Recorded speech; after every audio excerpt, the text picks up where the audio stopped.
Continuando con la lectura del libro El narcisismo, la negación del yo, Alexander Lowen, iniciar el capítulo 1 que se titula Una gama de narcisismo. ¿Qué distingue al conflicto narcisista? El ejemplo de un paciente, Enrique, puede ayudarnos a tener una idea más clara, desusado en tanto a que estaba casi completamente sin sentimientos. Empero, la acción sin sentimientos es, como vemos, un conflicto básico en la personalidad narcisista. El caso de Enrique. Enrique vino a consultarme junto con su compañera Julia porque su relación estaba a punto de terminar. Aunque llevaban varios años viviendo juntos, Julia decía que no podía casarse con él, a pesar de lo mucho que lo amaba, porque faltaba algo en su relación. Se sentía insatisfecha, un tanto vacía. Cuando pregunté a Enrique qué sentía, dijo que no comprendía la queja de ella. Trataba de hacer lo que ella quería, trataba de satisfacer los deseos de ella. Por lo menos ella le dijera que se necesitaba para hacerla feliz, él intentaría hacerlo. Julia decía que ese no era el problema. Algo hacía falta en la respuesta de él, así que pregunté nuevamente a Enrique cuáles eran sus sentimientos. ¿Sentimientos?, exclamó. No tengo sentimientos. No sé qué quiere decir usted con eso de sentimientos. Yo programo mi conducta para que sea eficiente en un mundo exterior. ¿Cómo puede explicarse lo que es el sentimiento? Es algo que ocurre, no algo que uno haga. Es una función corpórea, no un proceso mental. Enrique estaba bastante familiarizado con los procesos mentales. Trabajaba en el campo de la tecnología avanzada, donde requería conocimiento sobre operaciones de computación. De hecho, consideraba que la programación de su conducta era la clave de su éxito. Le ofrecí el ejemplo de que un enamorado podía sentir un salto del corazón al ver a su amada. Enrique repuso que eso no era más que una metáfora. Entonces le pregunté qué creía que era el amor si no era un sentimiento del cuerpo. El amor, explicó, era respeto y afecto por la otra persona. En su opinión, era capaz de demostrar respeto y afecto, pero aparentemente no era eso lo que Julia quería. Otras mujeres se habían quejado también de su incapacidad de amar, pero él nunca comprendió qué quería decir. Yo solo pude señalar que una mujer quiere percibir que su hombre se excita y se enciende con su presencia. El amor contiene algo de ardor o pasión, lo cual no es respeto o afecto simplemente. Enrique respondió diciendo que no quería que Julia lo dejara. Tenía la certeza de que podían llegar a ser una pareja buena y tener mutuo respeto. Pero si ella se iba, consideraba que no sentiría ningún dolor. Hacía tiempo que se había vuelto inmune al dolor. Cuando niño había practicado la repetición de la respiración hasta que ya no sentía nada de dolor. Le pregunté si no le molestaba que Julia saliera con otros hombres. No, me contestó. ¿Sentiría celos? ¿Qué son los celos?, preguntó. Si no hay un sentimiento de dolor o pérdida cuando nos deja alguien a quien amamos, no pueden sentirse celos.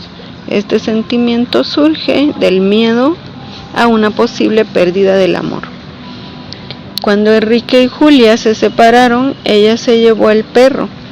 Un día Enrique vio al perro en la calle y sintió un dolor en un costado.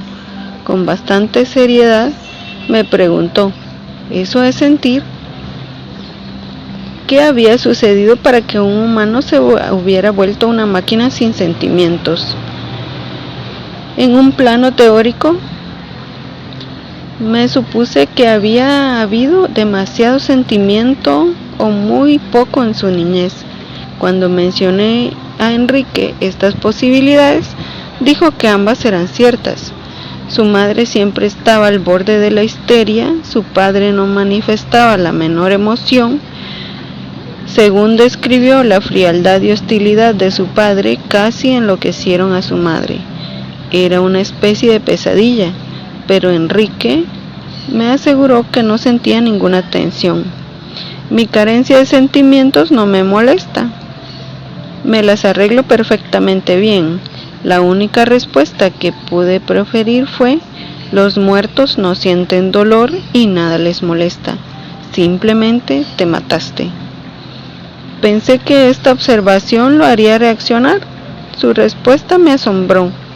Ya sé que estoy muerto, dijo. Enrique explicó. Cuando era chico me aterrorizaba la idea de la muerte. Decidí que si ya estaba muerto, ya no tendría nada que temer. Así que me consideré muerto. Nunca pensé que llegaría a los 20 años. Me sorprende el hecho de que aún esté vivo. La actitud de Enrique hacia la vida seguramente se veía a sí mismo como una cosa, e incluso usaba una palabra al describir su propia imagen.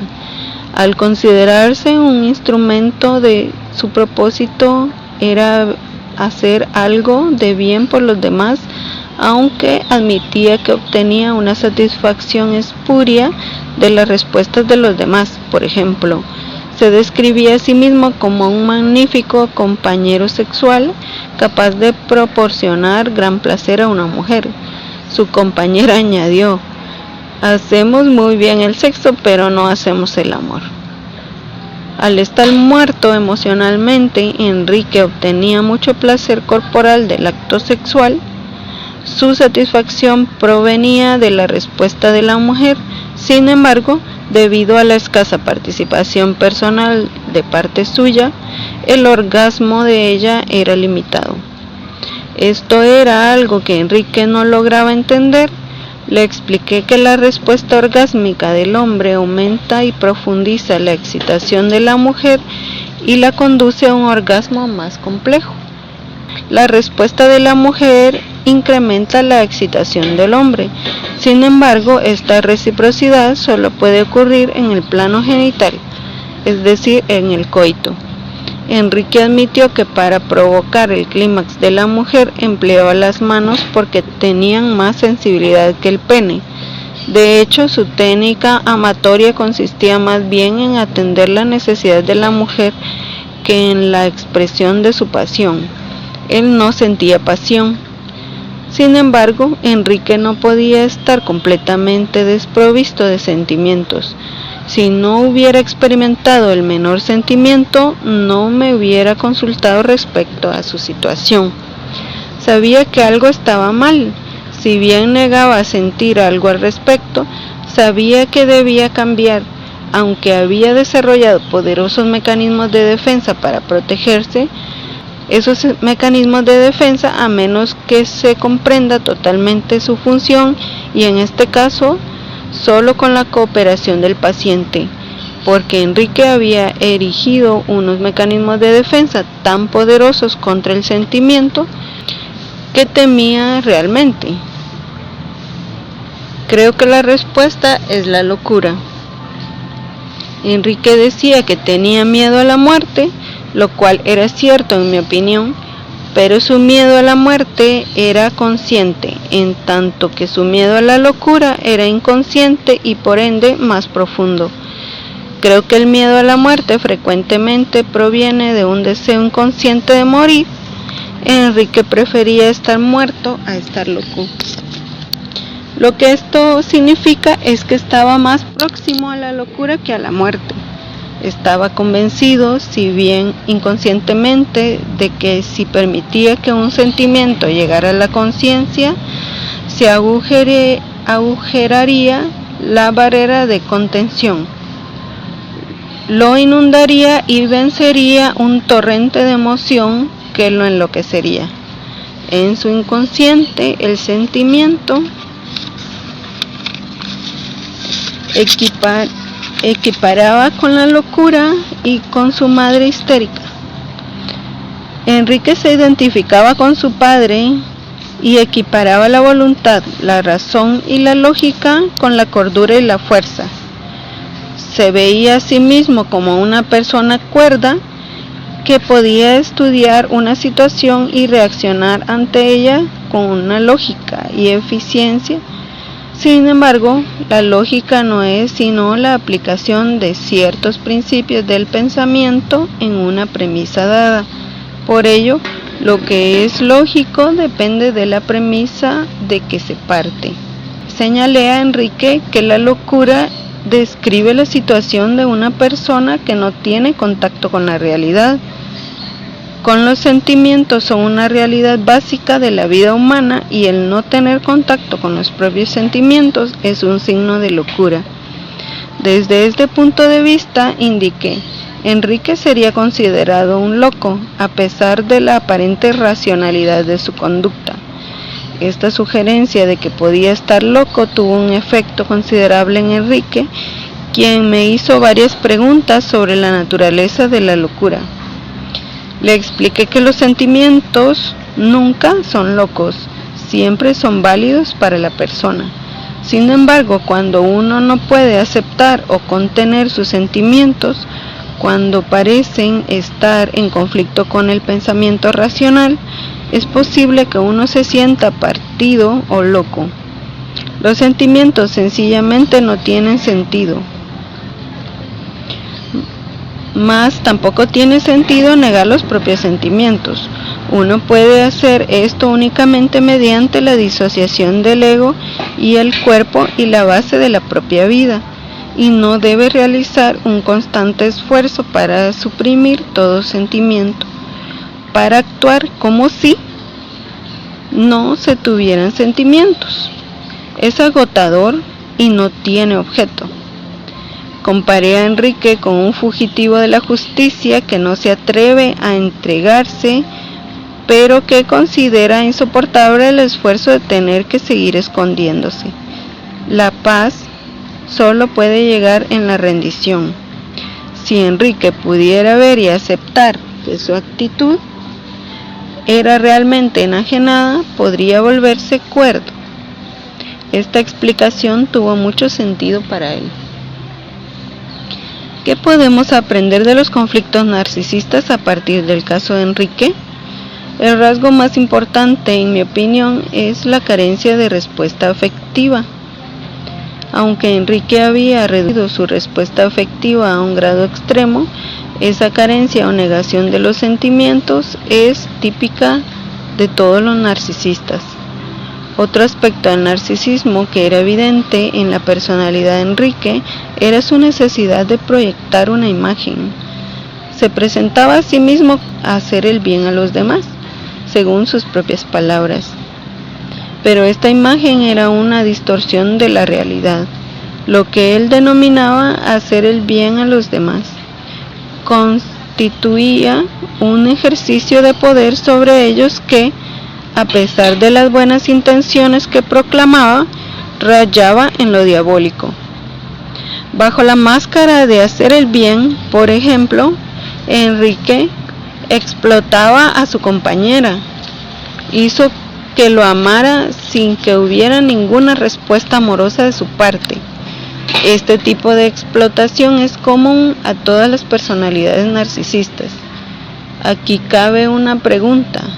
¿Puede decirse que Enrique era un grandioso al ejercer su poder? Después de todo, él se describió a sí mismo como una cosa, lo cual no podría considerarse como una autoimagen inflada. Pero el sujeto que se observa a sí mismo, el yo, que controlaba la cosa, era un superpoder arrogante. Esta arrogancia del ego se encuentra en todas las personalidades narcisistas, independientemente de su carencia de logros o de autoestima.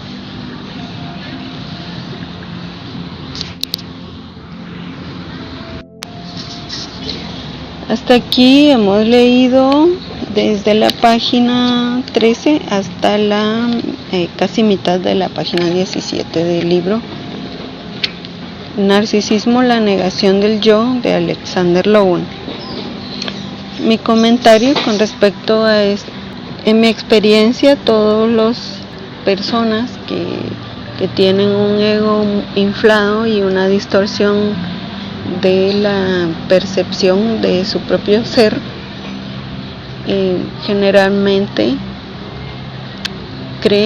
tienen una autoimagen distorsionada de sí mismo, y esa autoimagen distorsionada la proyectan hacia los demás, que ellos creen ser una cosa y piensan que el monstruo o la maldad que ellos dicen no tener la proyectan hacia los demás, y por eso también les surge como una cierta angustia que quieren suprimir, sintiéndose superiores a los demás y por lo tanto agrediéndoles. Al agredirles, ya será de manera psicológica, económica, violencia de todo tipo, se consideran superiores y disminuye la angustia que sienten por dentro de sentirse, intuir que algo no está bien dentro de ellos, pero que los demás tienen la culpa, por eso hay que castigarlos. Entonces, explicando un poco el mito de Narciso. El mito de Narciso nos dice que era un joven, que era un varón muy bello, que estaba muy enamorado de sí mismo. Tenía un amor propio que rayaba de lo grandioso. Él se sentía un dios. Si se miraba al espejo, si miraba su propia imagen, podría morir. Y él, como se sentía tan bello, quería verse a sí mismo. Se acercó a un estanque, y cuando vio su imagen y se reconoció, se ahogó. Este mito representa exactamente lo que les pasa a los perversos narcisistas, que obviamente ellos quieren permanecer en la falsa imagen que se construyeron de sí mismos, personas que les reflejan su carencia. Por ejemplo, una persona empática que sabe amar y que sabe ser feliz, que sabe sufrir, le refleja a ellos esta incapacidad que tienen sobre estos aspectos. Quieren arrebatar con una envidia perversa a esa persona, quieren arrebatarle estas cualidades, pero obviamente como son cualidades intangibles, son realidades intangibles, no se las puede arrebatar sin arrebatarle la vida. Por eso es que muchos de los abusadores buscan víctimas que tengan excelentes cualidades humanas. Después de depredarlas a nivel psicológico, a nivel económico, laboral, etc., generalmente muchas de estas víctimas se quitan la vida porque han sido despojadas no solamente de sus bienes materiales, sino también de su salud mental. Porque la salud mental es lo que te permite de alguna manera ser feliz, amar, compartir, y también te permite sufrir, porque cuando hay situaciones de extremo dolor, pues la persona normal tiene la capacidad de sentir ese dolor, que el narcisista se ha negado, que ha bloqueado, y por lo tanto le hace sentir todo un vacío, todo un hoyo negro que tiene adentro, inhumano en cuanto a lo que es un ser humano completo, con su integridad en la salud mental. Hasta aquí el comentario de este episodio. Soy Yadira Monterroso. Hasta la próxima.